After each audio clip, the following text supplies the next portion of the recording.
तो आज से नवरात्रि के पावन पर्व की शुरुआत हो गई है। नवरात्रि को किसी भी शुभ काम की शुरुआत के लिए सबसे बेहतरीन समय माना जाता है। अगर बात निवेश की हो तो ये समय भी आपके पोर्टफोलियो को नई शक्ति देने के लिए सही मौका है।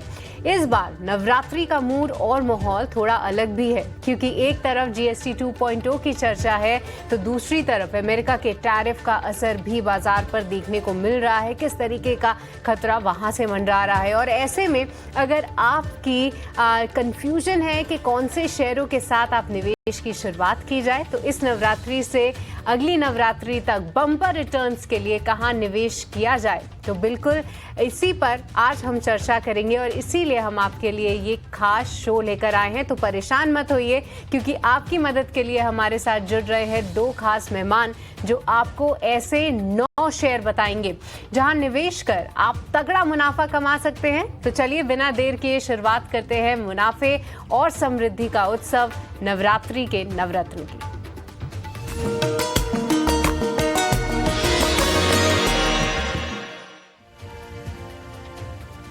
तो आज के शो को और ज़्यादा खास बनाने के लिए हमारे साथ मौजूद हैं जियोजीत इन्वेस्टमेंट के senior vice president Gaurang Shah और साथ ही साथ वेंचुरा सिक्योरिटीज़ के हेड रिसर्च विनीत बोलिंजकर।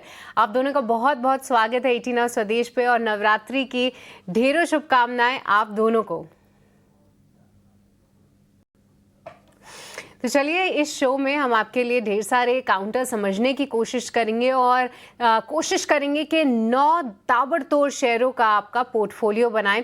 हमारे साथ गौरांग और विनीत दोनों ही मौजूद हैं और इनसे हमने कुछ एक स्टॉक्स की लिस्ट ऑलरेडी ले ली है कि कहां पर इनको फिलहाल अच्छे मौके दिख रहे हैं और इस नवरात्रि से अगले नवरात्रि तक कौन से शेयर्स अच्छा प्रदर्शन कर सकते हैं।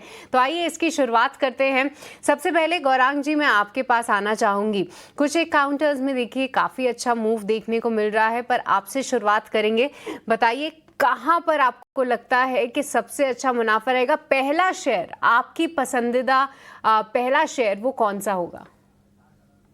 बहुत बहुत धन्यवाद सृष्टि, इस मंच पर आमंत्रित करने के लिए। 18 स्वदेश के दर्शकों को, आपको और मंच पर उपस्थित महानुभावों को हमारी कंपनी जियोजित और मेरे तरफ से नवरात्रि की ढेर सारी शुभकामनाएं और माता रानी से प्रार्थना है कि आप सभी का स्वास्थ्य अच्छा रहे। देखिए, ये पूरा परिवर्तन जो है, नया अवतार 2.0 जीएसटी, ये ज्यादातर खपत से जुड़े हुए क्षेत्र पर प्रभावित करेगा। एक छोटा डिस्क्लेमर दे देता हूं, स्टॉक स्पेसिफिक बात करेंगे कि जो भी निवेश लायक रणनीति आपके समक्ष आज दोपहर इस कार्यक्रम में रखेंगे, ये हमारी रिसर्च टीम की तरफ से राय है। इसमें हमारी कंपनी जियोजित अथवा मेरा कोई निजी निवेश नहीं है, ना ही किसी प्रकार का वित्तीय लाभ हमें मिलता है और ना ही किसी प्रकार का कॉन्फ्लिक्ट ऑफ इंटरेस्ट। लेकिन इसी स्तर पर राय हमारे क्लाइंट्स को देते हैं, हो सकता है उनका निवेश हो। तो पहला विकल्प नॉन डिस्क्रिशनरी, यानी कि जिससे आप भविष्य में खर्च करेंगे, कंज्यूमर ड्यूरेबल अप्लायंसेस बनाने वाली कंपनी है हैवेल्स इंडिया लिमिटेड। काफी अच्छा मार्केट शेयर है इसका सृष्टि, और नए प्रोडक्ट्स भी लॉन्च जल्द करेंगे। जीएसटी में जिस तरीके के परिवर्तन हुए दरों को लेकर के, और जिस प्रकार से बजट में माननीय वित्त मंत्री जी ने राहत दी, 12,75,000 तक कमाते हैं आप तो आपको कोई कर नहीं बनना है, टैक्स नहीं भरना है। बारिश का अच्छा मौसम, कृषि पैदावार अच्छी, तो ग्रामीण मध्यम ग्रामीण भागों से मांग आने की पूरी पूरी संभावना, और उसके साथ साथ ये जीएसटी का परिवर्तन, ये पूरा समीकरण मेरे ख्याल से खपत क्षेत्र नॉन डिस्क्रिशनरी और डिस्क्रिशनरी के लिए सकारात्मक रुझान लेके आएगा। तो लंबी अवधि के लिए खरीदारी की राय है बुनियादी तर्क के आधार पर हैवेल्स इंडिया पर। 1900 के पार के लक्ष्यांक है हैवेल्स पर। ऑलराइट, तो हैवेल्स ये रही आपके लिए आज की पहली पिक। तो 9 शेयर्स में से शुरुआत हो गई है। सबसे पहला पिक हैवेल्स, जहां पर गौरांग जी लक्ष्य बता रहे हैं 1900 रुपए के अगले 12 महीने के अंतर। पर चलिए विनीत जी, आपके पास आना चाहेंगे। सबसे पहले आपको नवरात्रि की ढेरों शुभकामनाएं।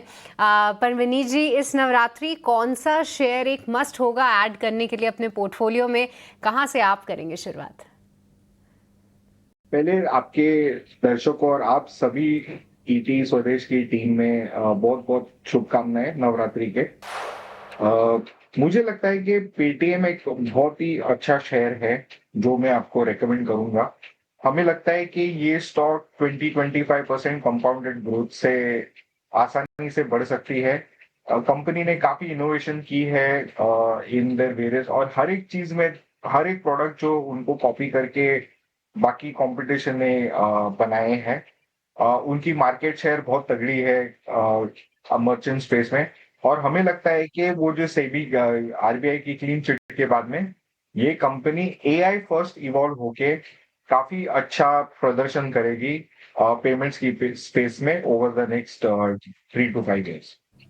ऑलराइट, तो पेटीएम देखिए ऑलरेडी हमने इसमें काफ़ी अच्छे रिटर्न्स दिए हैं और बड़े टारगेट्स 2000 के भी ऊपर के लेवल्स जो हैं वो विनीत जी इसमें सुझा रहे हैं अगले 12 महीने में। और देखिए अगर मौजूदा स्तर से तो 800-900 रुपए की अपसाइड अभी भी वो देख रहे हैं, तो पेटीएम पर भरोसा है फिलहाल विनीत जी का। पगरांग जी आपसे समझना चाहेंगे, देखिए ये कंजम्पशन स्टोरी तो जी हाँ पूरे फ्लेवर में है, हमने समझा हैवल्स, बट फाइनेंशियल ये जो है एक अहम भूमिका निभाते हैं। कोई भी काम जो है भारत में या अगर ग्लोबली देख लें तो फाइनेंशियल इंस्टीट्यूशंस के बिना नहीं हो सकता। तो क्या आपकी नज़र में भी कोई फाइनेंशियल स्टॉक है? तो सृष्टि जी देखिए, मांग बढ़ेगी तो लोगों के आकांक्षाएं भी बढ़ेगी। और मनुष्य एक ऐसी परिस्थिति में होता है कि कभी भी जितना भी मिले कम लगता है। तो मांग बढ़ेगी तो ऋण की मांग भी बढ़ेगी, और ऋण की मांग बढ़ेगी तो हमें लग रहा है कि जो भी कंपनियां बीएफएसआई यानी कि सरकारी बैंक, निजी क्षेत्र की बैंक या फिर मजबूत एनबीएफसी, इनको फायदा मिलेगा। तो एक विकल्प और निजी क्षेत्र की एक दिग्गज बैंक आईसीआईसीआई बैंक, नतीजे काफी सकारात्मक आए थे, लेकिन पिछले कुछ समय से बैंक निफ्टी और बैंक से जुड़े हुए वित्तीय क्षेत्र से जुड़ी हुई बैंक्स और एनबीएफसी थोड़ा बहुत दायरेबंद कारोबार। लेकिन अगर नजरिया लंबी अवधि का है तो मेरे ख्याल से एक बहुत बड़ा परिवर्तन आपको वित्तीय क्षेत्र में, खास करके सरकारी और निजी क्षेत्र बैंक्स में आगे, जहां पर लोन बुक, ऋण की मांग बढ़ेगी तो लोन बुक बढ़ेगा, लोन बुक बढ़ेगा तो आपका जो नेट इंटरेस्ट इनकम है वो आपका ऊपर जाता होगा, और वो होगा तो शुद्ध मुनाफे में लाभ। एसेट क्वालिटी में सुधार हो रहा है निरंतर, इसमें भी कोई दो राय नहीं है। अनुमानित लक्ष्यांक 1600 के आसपास के लेकर के चल रहे हैं आईसीआईसीआई बैंक। ऑलराइट, तो आईसीआईसीआई बैंक ये दूसरी पसंदीदा पिक यहाँ पर गौरांग जी की तरफ से आते हुए अगले 12 महीने में 1600 तक के टारगेट्स जो हैं वो इसमें सुझा रहे हैं। तो अभी तक 9 में से 3 काउंटर्स हमने अपने एक्सपर्ट से समझे। सबसे पहले हैवल्स इंडिया, उसके बाद पेटीएम और अब आईसीआईसीआई बैंक। तो देखिए कहीं ना कहीं हमने कंजम्पशन से रिलेटेड और फाइनेंशियल थीम जो है वो कवर ज़रूर की है। पर विनीत जी आजकल जो है कुछ एक काउंटर्स फिर से अच्छा रीबाउंड दिखा रहे हैं, जहां पर डिफेंस, रेलवे काउंटर्स में एक फिर से उत्साह है। और हमने ये देखा भी है विनीत जी, जब ये काउंटर्स एक मूवमेंट दिखाते हैं उसके बाद ये रुकने का नाम नहीं लेते हैं, क्योंकि पूरी साइकिल जो है वो फिर से चलने लगती है। क्या ये क्षेत्र में आपका कोई पसंदीदा शेयर है? कैसे देख रहे हैं आप इस स्पेस को? तो यहाँ पे ना हम टीटागढ़ पे फोकस करेंगे। ये स्टॉक पिछले दिनों में काफी रिएक्ट कर चुका है, और Q1 में इतने अच्छे रिजल्ट नहीं आए थे, तो जो ओवर वैल्यूएशन थी वो काफी करेक्ट हो चुकी है। और हमें लगता है कि ये जो नए इन्वेस्टमेंट के वंदे भारत और जो व्हील्स की जो नई उन्होंने आरके फोर्ज के साथ जो यूनिट लगाई है, हमें लगता है कि इनसे काफी अच्छा ग्रोथ आएगा। गवर्नमेंट भी काफी स्ट्रॉन्ग केपेक्स ट्रेंड मेंटेन कर रही है रेलवे सेक्टर पे, तो इसके चलते हमें लगता है कि ये स्टॉक आपका है ना 20 से 25 तक का % ग्रोथ आपको आने वाले 2 से 3 साल में दे सकता है। ऑलराइट, टीटागढ़ रेल ये रही आपके 9 नवरत्न शेयर्स के पोर्टफोलियो की चौथी पिक। यहाँ पर विनीत जी का भरोसा कायम है 1400 के टारगेट्स के लिए। पगरांग जी फिर से आपके पास लौटेंगे, बताइए कंजम्पशन से रिलेटेड तो कई सारे काउंटर्स पे हमने चर्चा की, पर इसी के साथ साथ पावर स्पेस पर क्या व्यू है आपका और कौन सी रहेगी आपकी वहां पर टॉप पिक? तो आज से नवरात्र शुरू हुए हैं, इसके पश्चात दिवाली, जो कि दियों का एक उत्साह और मिलन होता है। और ऊर्जा उत्पादन क्षेत्र में सृष्टि सरकार के तरफ से काफी कुछ नीतियों में बदलाव किए गए हैं और नई ऊर्जा उत्पादन बढ़ाने की भी बात की है। और ये जो नई ऊर्जा उत्पादन क्षमता होगी सृष्टि, ये ज्यादातर क्लीन एंड ग्रीन एनर्जी से होगी, जहां पर सूर्य से पैदा होने वाली सूर्य ऊर्जा यानी कि सोलार पावर, और वायु से उत्पादन होने वाली वायु ऊर्जा यानी कि विंड एनर्जी, इस पर जोर दिया जाएगा। टाटा ग्रुप की, टाटा समूह की एक कंपनी है, the Tata power company limited. इसने अपनी जो कन्वेंशनल ऊर्जा उत्पादन है वो तो वहां पर तो अपनी विस्तार योजनाएं चल रही हैं, लेकिन इन्होंने बहुत सकारात्मक रणनीति के तहत सोलार यानी कि सोलार एनर्जी में कदम रखे और इसके साथ साथ चार्जिंग स्टेशंस वगैरह भी लगाने की बात की है। न्यूक्लियर पावर में भी ये अपने नक्शे कदम आगे बढ़ा रहा है, जो कि माननीय वित्त मंत्री जी ने बजट में बात की थी। 500 रुपए के बुनियादी दर के आधार पर लंबी अवधि के लिए निवेश की राय होगी टाटा पावर। ऑलराइट, तो टाटा पावर यहाँ पर 500 रुपये के टारगेट्स जो हैं आप गौरांग जी इसमें देख रहे हैं। अवधि जो है वो 12 महीने के। तो देखिए जो भी काउंटर्स आप अभी तक देख रहे हैं कहीं ना कहीं वो लार्ज कैप ही हैं, साथ ही साथ एक साल में आपको बेहतरीन रिटर्न्स देकर जाएंगे, इस पर भरोसा कायम है। और आप थीम्स भी देखिए, जो थीम्स अभी तक हम आपके सामने लेकर आए हैं, चाहे वो दिग्गज फाइनेंशियल शेयर्स की हो जहाँ पर डबल डिजिट ग्रोथ आउटलुक जो है हमारे एक्सपर्ट्स मान रहे हैं, साथ ही साथ कंजम्पशन से रिलेटेड जो कि पूरे जीएसटी 2.0 की मेन थीम रही है। चाहे आप वाइट ड्यूरेबल्स देख लीजिए, उनके दाम कम हुए हों, या फिर बाकी अन्य खाद्य पदार्थ की चीज़ें जो है वहाँ पर जो है भरोसा हमारे एक्सपर्ट्स का आ रहा है। इंटरेस्टिंग ये भी है देखने के लिए कि कहीं ना कहीं जो कुछ काउंटर्स जीएसटी को लेकर जो है ऑलरेडी उनमें एक अच्छा मूव हम आते हुए देख चुके हैं, जैसे कि ऑटो स्पेस, वहाँ पर जो है हमारे एक्सपर्ट्स का फिलहाल अभी इतना भरोसा जो है वो नहीं दिख रहा है। तो कहीं ना कहीं जहाँ पर अपॉर्चुनिटीज़ हैं, जहाँ पर फिलहाल अभी इतना अच्छा मूव नहीं आया है, वहाँ पर दाव लगाने के लिए हमारे एक्सपर्ट्स जो है फोकस कर रहे हैं। एक बार फिर से आपके सामने वो पूरी लिस्ट रख दें तो अभी तक हमने डिस्कस किए Havells India, Paytm, ICICI bank, Titagarh rail और साथ ही टाटा पावर। तो 9 में से ये 5 दमदार पिक्स हम आपके लिए लेकर आए हैं, अभी और 4 पिक्स आना बाकी हैं। गौरांग जी एक बार फिर से आपके पास लौटेंगे। देखिए अब बात करते हैं फार्मा स्पेस की, क्योंकि कहीं ना कहीं हाल फिलहाल इसमें एक अच्छी मूव्स नहीं दिखे हैं और उसकी वजह हम भी जानते हैं। इंडिया में जो फार्मा की ग्रोथ है वो सिंगल डिजिट में देखने को मिली है। जीएसटी कट तो हुआ है बट लोग एक लेवल के बाद जो है शायद दवाइयाँ ना खरीदें, उसमें एटलीस्ट वॉल्यूम ग्रोथ जो है हम नहीं लगा के चल सकते हैं। बट हाँ, कंज्यूमर्स को इससे फ़ायदा होगा। बट यूएस की सेल्स को लेकर टैरिफ का खतरा अभी भी बरकरार है। इसी के चलते हमने देखा नहीं है कि इतना ज़्यादा उत्साह है कुछ कंपनियों को अगर हम छोड़ दे तो। बट बात वही है गौरांग जी, अभी तक तो मूव नहीं आया है, बट क्या आगे जो है आउटलुक बेहतर हो सकता है? क्या यहाँ पे कोई दिग्गज आपको पसंद आ रहा है? देखिए सृष्टि, जब आप शेयर बाजार में निवेश करते हैं और काम करते हैं तो 2 चीज ध्यान में रखना और आप में होना अनिवार्य है। एक तो है जोखिम झेलने की क्षमता, बिल्कुल, और दूसरी है धैर्य, patience. Risk taking capacity and patience अगर आपके पास नहीं है तो मेरी हाथ जोड़ के नम्र विनती होगी कि आप शेयर बाजार में मत आइए, क्योंकि शेयर बाजार सभी जोखिम को क्या आता है, ये आपके धैर्य की परीक्षा लेता है। दवा क्षेत्र यानी कि फार्मास्यूटिकल क्षेत्र, एक वास्तविकता ये भी है सृष्टि के हिंदुस्तान पूरे विश्व भर के लिए दवाई की दुकान थी, है और रहेगा। जो मात्रा में हम उत्पादन करते हैं वो मात्रा में मिलने के लिए मेरे ख्याल से आने वाले 10, 15, 20 साल तक कोई देश हमारे सामने खड़ा नहीं होगा, कंधे से कंधा मिला नहीं पाएगा। जहां तक प्रश्न है टैरिफ का, तो मुझे नहीं लग रहा है कि वो बुद्धिमानी जीव राष्ट्रपति ट्रंप जो अमेरिका में बैठे हैं वो ये भी जोखिम उठा लेंगे कि हम फार्मा पर टैरिफ लगाए, क्योंकि फिर cost of health care America में ऊपर चली जाएगी और वहां लोग ऐसे ही जूझ रहे पहले से।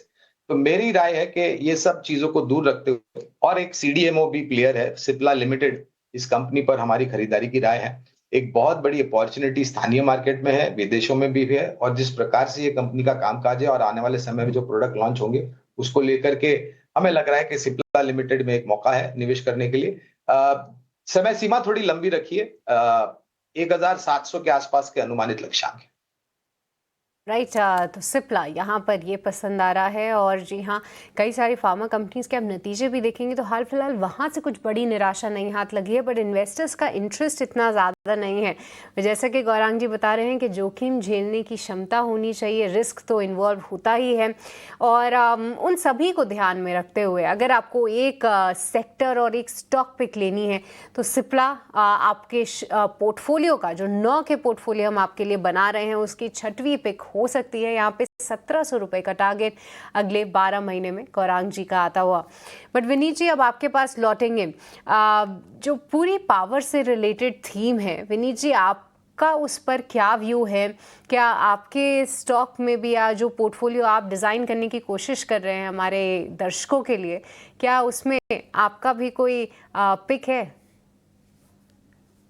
हमें ना ट्रांसफॉर्मर्स एंड रेक्टिफायर या ट्रिल जो नाम से जाना जाता है पॉपुलरली, वो हमें बहुत अच्छा लगता है। हम हमारे हिसाब से जिस तरह से एआई का डेटा कंजम्पशन के पीछे पावर हंग्री है सेक्टर, उसके पीछे पावर डिमांड बहुत एग्रेसिवली बढ़ने वाली है। और इंडिया का जो पावर जनरेशन कैपेसिटी रिन्यूएबल्स में जो आ रही है, उसके लिए आपको अलग से लाइन बिठानी पड़ती है ट्रांसमिशन के लिए। जो एग्जिस्टिंग नेटवर्क है उसको रिप्लेस करना है, और यहाँ पे आपको ट्रांसफॉर्मर्स की बहुत बड़ी जरूरत पड़ती है। और ट्रिल ये ट्रांसफॉर्मर्स प्रोवाइड करता है, और उनकी ऑलरेडी 2-2.5 हजार करोड़ की ऑर्डर बुक है। और हमें लगता है कि ये कंपनी अगले 5 साल में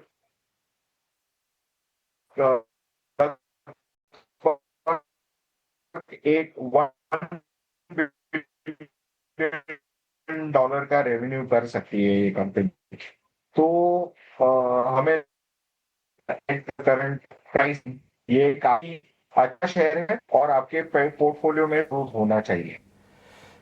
ऑलराइट, तो विनीत जी की तरफ से आज की तीसरी पिक जो कि है ट्रांसफॉर्मर्स एंड रेक्टिफायर्स, और वो बता भी रहे थे कि मैनेजमेंट का देखिए FY28 तक, यानी अभी से देखिए तो अगले 3 साल तक जो है $1 बिलियन यानी 8,600 करोड़ रुपए रेवेन्यू का लक्ष्य है।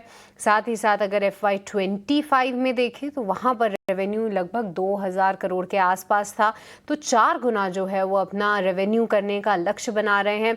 इसीलिए भरोसा आ रहा है। और साथ ही ये जो पूरे बिजनेस में है, पावर कैपेसिटी जिस तरीके से भारत में इन्हांस हो रही है, उसके बारे में भी हमने चर्चा की गौरांग जी के साथ। उसमें ट्रांसफॉर्मर्स एंड रेक्टिफायर्स जो है विनीत जी को इस पूरे थीम में से पसंद आ रहा है। आप देख सकते हैं अगले 12 महीने के लिए जो लक्ष्य है वो 757 का बताते हुए। तो पावर एक ज़रूर थीम ऐसी निकल रही है जहां पर हमारे दोनों एक्सपर्ट्स का भरोसा है। एक अगर ट्रांसफॉर्मर्स की साइड देख लें, और गौरांग जी की पसंद है टाटा पावर, जहां पर सोलर और साथ ही रिन्यूएबल से रिलेटेड जो भी टाटा पावर काम कर रहा है उस पर उनका भरोसा है ₹500 के टारगेट्स के साथ। पर चलिए अब आगे बढ़ते हैं और गौरांग जी के पास फिर से लौटेंगे। गौरांग जी, बैंकिंग, कंजम्पशन, पावर, फार्मा, इन सब की बात हो गई। अब सीमेंट पर बात करते हैं, क्योंकि वहाँ पर भी तो GST को लेकर उनको राहत दी गई है। बट इसके अलावा गौरांग जी, एक जो ट्रेंड हम देख भी रहे थे वो कहीं ना कहीं प्राइस हाइक्स का था। काफ़ी वॉलेटाइल रहते हैं, हर महीने हम देखते हैं कभी प्राइजेस बढ़े कभी प्राइजेस कम हुए। वो गौरांग जी, स्ट्रक्चरली क्या कुछ चेंज होते देख रहे हैं आप सीमेंट पैक में से, और वहाँ पर कौन सी पसंदीदा स्टॉक पिक है आपकी? तो पसंदीदा स्टॉक पिक एक मझौली कंपनी है, सृष्टि दालमिया भारत लिमिटेड। 2,600 के आसपास के अनुमानित लक्ष्यांक है। देखिए, निर्माण कार्य, पहले क्या विचारधारा होती थी कि बारिश के मौसम में निर्माण कार्य ठप हो जाता है, वह बहुत ही धीमी गति पर जाता है। लेकिन लोग ये नहीं देखते हैं कि अगर टेक्नोलॉजी इतने बदलाव लाती है तो सीमेंट क्षेत्र के लिए भी टेक्नोलॉजी ने बदलाव लाए हैं। पहले जहां पर एक स्लैब, आरसीसी का जो स्लैब होता है, उसको सूखने के लिए, मजबूती होने के लिए, तैयार होने के लिए 3 हफ्ते लगते थे। आज मेरे ख्याल से 2 या 3 दिनों में वो स्लैब तैयार हो जाता है, क्योंकि वो टेक्नोलॉजी में इतना इंप्रूवमेंट हुआ है। उसके साथ साथ आरसीसी ब्लॉक्स आपको मिलते हैं, ब्रिक्स मिलती है, वगैरह वगैरह। तो निर्माण कार्य की गति जो है ना, वो तेज हो रही है। सरकार के तरफ से बहुत सारी योजना है जहां पर केंद्र में सरकार जो है वो निर्माण कार्य के लिए खर्चा कर रही है, राज्य स्तर पर सरकारें खर्चा कर रही हैं। और अगर हमें हमारी विकास दर को यहाँ से और ऊपर लेके जाना है तो अनिवार्य होगा कि हम नया ढांचा खड़ा करें, और जो पुराने ढांचे उनको आधुनिक बनाएं, दुरुस्त करें। तो दालमिया भारत और खपत सीमेंट की धीरे धीरे करके, खाली एक ही चिंता है मुझे सृष्टि के, कार्टेलाइजेशन नहीं होना चाहिए, आर्टिफिशियल प्राइस बढ़ने नहीं चाहिए, जो कि एक परिस्थिति हुई थी जहां पर कंपटीशन कमीशन ऑफ इंडिया ने काफी कुछ कंपनियों को फटकार लगाई थी। लेकिन ऑपरेशनल एफिशिएंसीज और लागत खर्च कम होने के कारण और सीमेंट के मांग बढ़ने के कारण हमें लग रहा है कि आपकी बिक्री के आंकड़े तो अच्छे आएंगे, लेकिन शुद्ध मुनाफे में भी इजाफे होने चाहिए। 8वीं पिक जो हम आपके लिए 9 के पोर्टफोलियो के शेयर्स की लिस्ट तैयार कर रहे हैं उसमें से 8वां पिक दालमिया भारत हो सकता है। जी हाँ, सीमेंट स्पेस में काफ़ी कंसोलिडेशन हमने ऑलरेडी देख चुका है, बट अब स्ट्रक्चरली कई सारी चीज़ें बदल रही हैं और उसमें से दालमिया भारत अगले 1 साल के लिए आप अपने पोर्टफोलियो में रख सकते हैं। पर गौरांग जी, अब 9वें स्टॉक की बारी है, बताइए कौन से क्षेत्र से हो सकता है वो 9वां स्टॉक, कहाँ पर है आपकी रिकमेंडेशन? तो दूर संचार वार्तालाप होनी अनिवार्य है सृष्टि। बिना वार्तालाप के सोच विचार का ज्ञान नहीं मिलता है हमें। तो टेलीकॉम क्षेत्र की मैं बात कर रहा हूँ और हमने देखा है भारत एक बहुत बड़ा देश है जहां तक स्मार्टफोन्स की सुविधाएं हैं और लोग उसका उपयोग कर रहे हैं। वॉइस से तो योगदान आता ही है, लेकिन महामारी जो एक भेंट हमें चीन के तरफ से वुहान वायरस के रूप में मिली थी, उसके पश्चात जो डेटा की खपत है, हम आप और बाकी सब लोग जो दिन में डेटा की खपत होती है वो पिछले कई सालों से निरंतर ऊपर जा रही है। टैरिफ में बदलाव भी हुए थे और हमारा एक अनुमान है कि शायद इस साल के अंत तक या अगले साल तक टेलीकॉम कंपनियां अपने टैरिफ में और एक बढ़ोतरी करेगी। आरपूस जिस स्तर पर है वहां से ऊपर जाने की पूरी संभावना है। लक्ष्यांक या आपने जो लक्ष्यांक लिखे हैं 2200 के आसपास के, ये अनुमानित लक्ष्यांक है, इतना ध्यान में रखिए। तो एक बहुत बड़ा मास सब्सक्राइबर बेस उपभोक्ता, दूसरा एक ड्यूपॉली जैसी परिस्थिति है, क्योंकि ऐसे तो 3 कंपनियां हैं लेकिन एक कंपनी की बैलेंस शीट काफी कमजोर और काफी डेट को लेकर के बैलेंस शीट पर काफी कुछ परिस्थितियां। तो उस परिस्थिति में जियो मोबिलिटी और भारतीय एयरटेल पर खरीदारी की राय है और अनुमानित लक्ष्यांक 2200 के आसपास।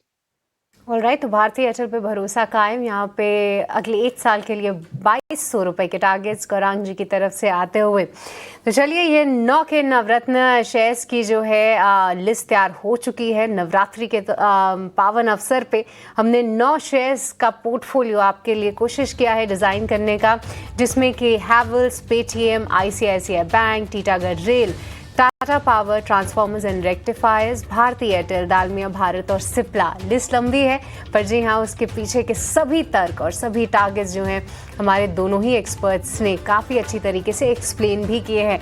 गौरांग जी और विनीत जी, आपको बहुत बहुत शुक्रिया, आज आपने समय निकाला और हमारे दर्शकों के लिए ये पोर्टफोलियो डिज़ाइन करने में हमारी मदद की। नवरात्रि की आपको भी ढेरों शुभकामनाएं। तो बहुत शुक्रिया आज समय देने के लिए।